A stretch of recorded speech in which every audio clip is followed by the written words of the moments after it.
real All-Stars were selected earlier in the year by the Hurling Pod. How did this line up, Will? I think the only major difference on this, and probably the only major talking point coming out, is that we opted for Tony Kelly over TJ Reid, and the All-Star Selection Committee have gone for TJ Reid instead. I think it's a little bit harsh on Kelly. Top scorer from play throughout the championship. Okay, he had a quiet semi-final, but outside of that, he was incredibly influential for Clare. Anybody from Limerick hard done by? I don't know. You kind of look down through the list and maybe make the argument that Quaid could be in goal. But then again, we thought at the time that once Eoin Murphy made that superstar save in the semi-final, that was going to weigh very heavily when it came to the decision. He basically got his team into an All-Ireland final, making one of the great saves of all time. 6 is an interesting one. I mean, obviously now John Conlon has won an All-Star in the forwards and in the backs, which is a great achievement in and of itself. But 6...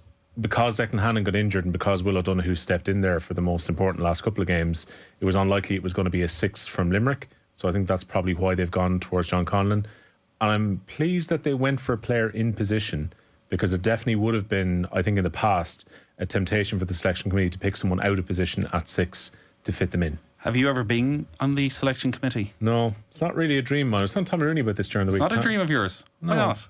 It's not a dream of anybody, I suspect, but it's still a nice thing to do, is it not? Look, imagine the hassle of having to make that decision, and then people turn around to you and go, "Oh, so you're the Egypt who was..." But it's anonymous. You don't admit to it.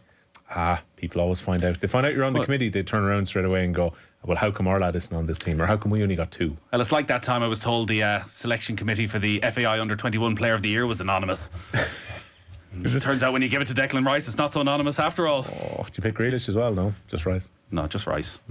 That was the best player that year. Not my fault what happens next. Do you stand over it, 5 years later? Absolutely.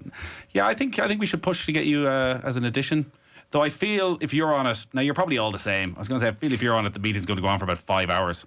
But I suspect it goes on for that already. That's how the GA works. I'm sure you'd be sequestered into the Croke Park Hotel and looked after very well while, going through the very important process of picking them.